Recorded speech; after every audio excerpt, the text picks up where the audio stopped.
All right, thank you so much, Kara. So, let me set the stage. I'm 28 years old. I just graduated and became Dr. Bailey Bryant after years of hard work and dedication. I finally got my license to practice psychology, and there was an opening available for my dream job. Now, like many of you who are probably kind of type A and probably perfectionists, I'm the type of person who has had my life plan mapped out for years. So I knew I wanted to be a psychologist when I was 13, and I've been on the straight and narrow ever since. And I knew as soon as I started graduate school that my path was to work in inpatient psychiatric hospitals. That was the goal. So I took all the right classes, I did all the right training experiences, and as soon as I got my shiny new license, I applied for my dream job, and you know what? I got it. Oh my gosh, it felt so good. Everything was lining up. I started my dream job, I got into my cozy office with my window, and life was good. I was going to work there for the next 32 years of my life before I retired with a nice little pension, and my career was set. Now, you can probably guess from the title of the slide in front of you, this is not where the story ends. So about 6 months in, I'm starting to feel kind of drained, kind of stressed. But, you know, it's a high-stress environment. There's a lot of chaos. Sometimes your safety gets threatened. And as a perfectionist, I put a lot of pressure on myself to do things just right. So I just figured maybe I needed to give myself a little bit of grace, and I would settle in. Right? I was a newbie doctor. It takes time to get used to this. But then a year in, I feel the drain getting more intense. And the image that came to my mind was like a sink that was filled with water. And for everything to be operating right, you had to have so much water in the sink. And from the surface, it looked like everything was holding steady, but at the bottom, underneath it all, there was this drip. There was a leak. And my energy was very slowly leaking out. So I figured, you know what, maybe what's missing is some self-care, and everybody's talking about yoga, so I'll start doing yoga. And like most perfectionists, I jumped in with both feet. I'm doing hot yoga 5 times a week at 5:30 in the morning. I'm getting my vinyasa flow on before I go to work to try to get my mind right. And you know what? That helped. It was like pouring a cup of water into that sink, and it raised my levels temporarily, but the drip was still happening. So now I'm a year in to my dream job, 31 years to go until retirement, and I figured, okay, maybe I just need more self-care. Let me start journaling. So pouring a little water in, but still my levels are draining. And now I'm getting a little more cynical. And I'm feeling a little bit more negative. And I'm starting to spend more time outside of work, thinking about work, talking about work, recovering from work. So I add in meditation. Similar result. A little bit helpful, but still the drain continued. So I add in essential oils. I smelled great, still stressed. So then I thought, well, maybe it's time to see a professional.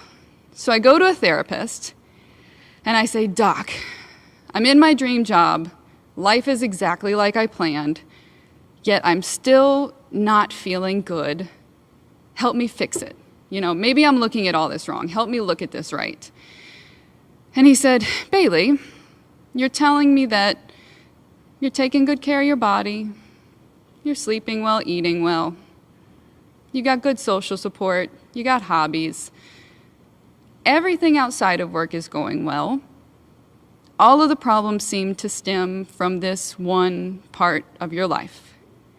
I said, yes, exactly. I'm glad you get it. Now fix it, please, because I've got 31 years to go.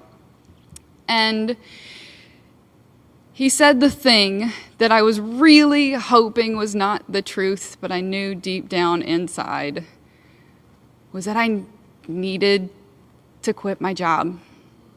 Oh my gosh. If any of you are like me in that you have your plans and you have your goals and you have your checklists and deviations are difficult, you can probably imagine that this was a tough moment because he was right.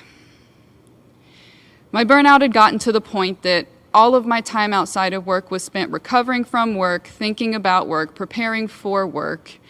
And when I was at work, I was not performing up to my normal levels. My attitude had taken a hit. My focus had taken a hit. Now, the moral of this story is not that if you are experiencing burnout, you must quit your job. For some of you, maybe. Maybe that's your answer. For me, that was mine. It was like I was a desert plant that had been planted in the rainforest. There's nothing wrong with being a desert plant. There's nothing wrong with being in the rainforest. But if you are planted in the wrong environment, you won't thrive. So there were some rainforest plants in that rainforest that were doing great, but I could not do great no matter how much self-care I piled on. And believe me, my routine was pretty intense.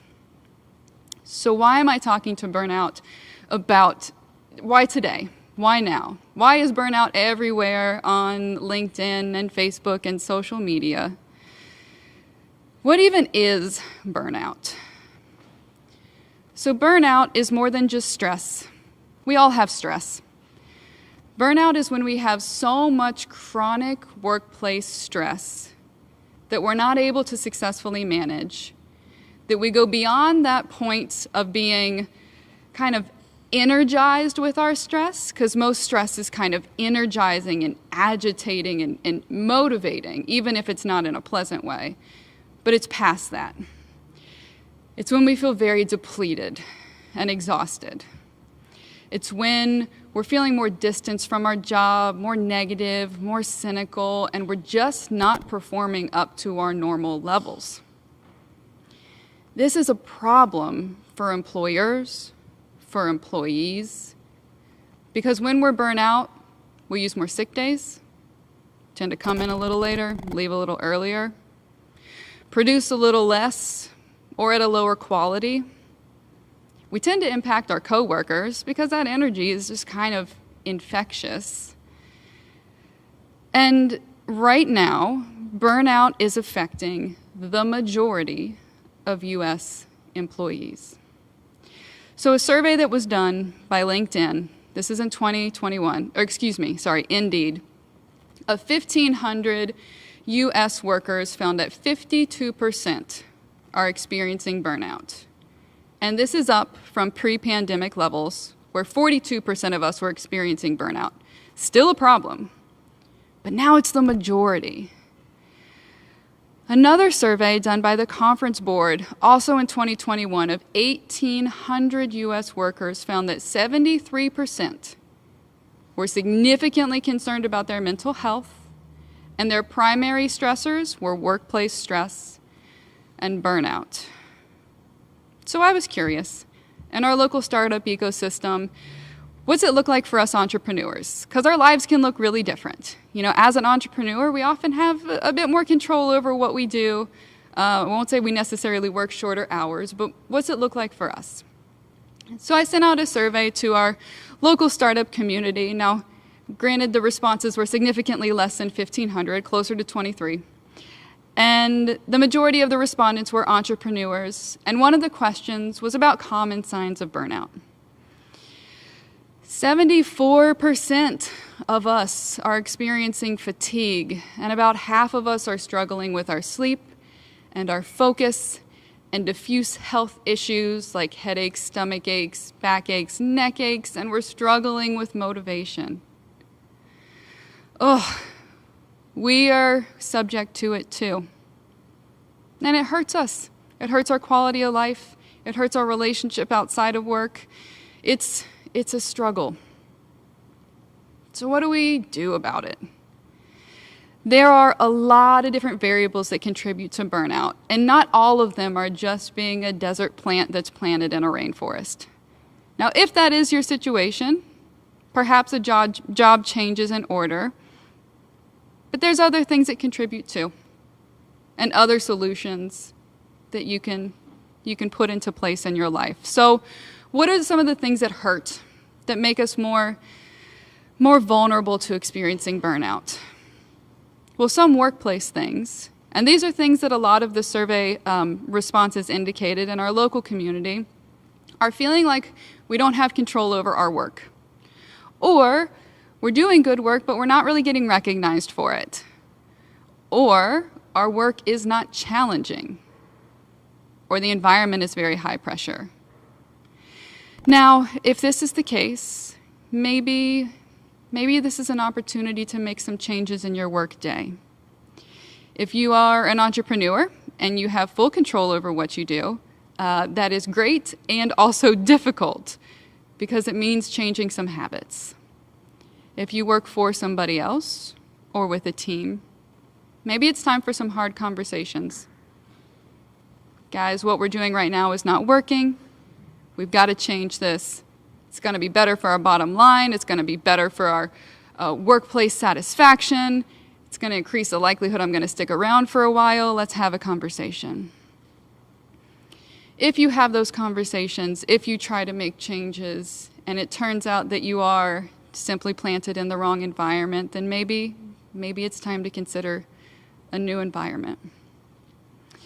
But maybe the problem is more feeling like you don't have enough support outside of work, fun things to do, or you've just got too many responsibilities and not enough time to do the fun things, then maybe it's some changes with what you do with your time outside of work.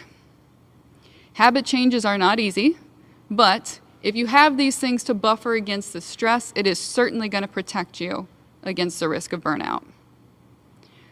Or maybe it's some other lifestyle things. You know, when we don't sleep enough or well enough, when we don't take good care of our bodies, of our health, when we don't give ourselves time to relax our mind, that makes us more vulnerable too. So maybe it's lifestyle changes.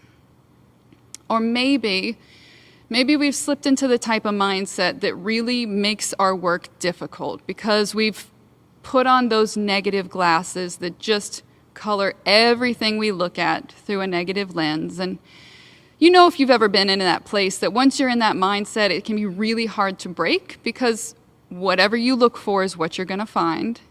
And if you look for problems in a workplace, you will most certainly find them.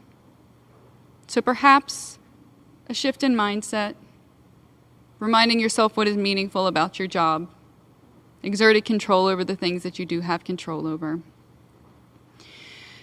There are so many different variables that impact our burnout, and so many different things that can help us. So what I'd like for us to do for the next couple of minutes is an exercise to just slow down and look inward and get a better sense of, for each of us individually, what might be contributing to our stress, or if you're feeling burnout, what might be contributing to your burnout, and what we as individuals can do to try to make some shifts. So if you've been multitasking up to this point, if you want to give yourself a few minutes to just focus your attention, maybe you close whatever windows you have open or silence your phone and just settle in for a moment. And if you're new to meditation, that is okay. Just hang in there with me and we'll treat this like a little experiment. We'll just try with an open mind and see what happens. So get yourself in a nice comfy position and we'll just bring some awareness to the breath. Not trying to change it, but just noticing. And by simply noticing the breath, you might recognize that it starts to slow down just a little bit. So just be aware of what comes up in your mind, in your body, when I ask the question of what are your sources of stress? And you might have specific images coming up in your mind, maybe words. If nothing pops up, congratulations. And as these things start to enter into your mind, maybe some of them are the things that I mentioned a few moments ago. Just be aware of any shifts that happen in the body. So sometimes when we think of our stressors, we start to feel those symptoms of stress. Maybe in our heart rate or our breathing. Maybe some tension or pains in the body, and that's okay. Just note them. We're just being aware of how these things can impact us, because sometimes we don't take time to slow down and check in. So let's take a couple deep breaths, maybe try to shake off any of the stress that just got built up in the body. And now, we're going to take a little trip into the future and imagine an ideal work day. So there is some future day. I don't know exactly when. But a future work day where you do feel balanced and you do feel energized and you do feel focused and recognized and rewarded. So when you wake up on this ideal work day, what's it feel like? What's it feel like to open your eyes and have a day to look forward to? Or maybe on this ideal work day, you wake up and your first thought is not about work. Oh, how nice that would be. As you climb out of bed, what would your morning routine look like on this ideal day? Would there be some movement, a cozy cup of coffee, breakfast with somebody that you love? As you transition into your workday, where would you be working? Is it from home or an office? Maybe someplace else? What sort of tasks would you do on this ideal day? What type of people would be around you? How high would your energy be? Would there be some breaks? Maybe a long lunch with a friend?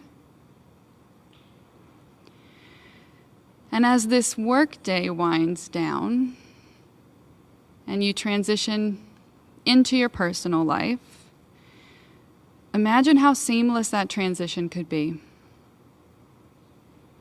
where it's easy to switch out of work and into just being a person. What would you do with the rest of the day? You could do anything you want.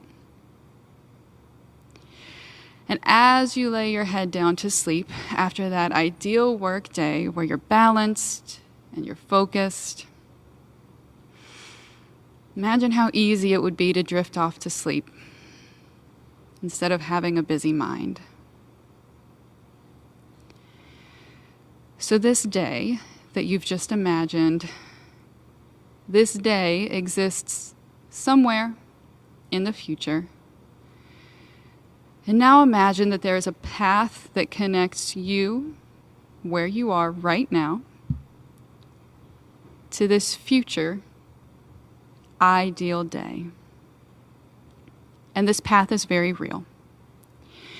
And each step on this path gets you one step further from the stresses of today and closer to that ideal day. So what is your first step? Is it sitting back and really reevaluating What needs to change? What has to go? Is it having a hard conversation? Is it picking up yoga? Is it a vacation? Now imagine in your mind's eye that you have taken that first step and how much better it feels to even be one step closer to that ideal day. So I'll end this guided meditation with some words of encouragement that this future ideal day, whether it's a short path or a long path, does exist. That there are steps that you can absolutely take to get you closer and closer to that place. And that you have everything you need inside of you to take that first step. Whew. All right. Thank you, Dr. Bailey Bryant. That was awesome. I don't know about you guys, but I definitely needed that meditation this morning, bringing it down a little bit. Dr. Bryant, I would really like to ask, if someone out there is experiencing burnout in their workplace now, what do you think is a good conversation opener for them to talk to their employer about how they need to take steps to be a little bit healthier in their workspace? Yeah, so I'd say a lot of that probably depends on the relationship you have with your employer. So if you're lucky, you have an employer who truly cares about your well-being and who is flexible and wants to make things better, in which case I would say be transparent. Let them know this is what I'm experiencing. You can even throw some data at them so the Indeed survey is easy to access, and just let them know that burnout is on the rise. The majority of people are experiencing it, including myself, and here are some things that we can do to fix it according to the research. So that can be a slightly less vulnerable way to just show some data to your employer and make it clear that it's good for all of us if we address this. Some of us are lucky enough to have those relationships, though, where you can be very vulnerable and very transparent and say, this is what I'm struggling with and this is what I need. So I would say, consider how safe of a conversation it is for you, and whether you need to lead with a more global conversation about burnout or a more individual one. But my guess is if your employer's been paying attention, they're probably aware that this is a problem. And so bringing some information to them that would be good for them and good for you will hopefully be well received.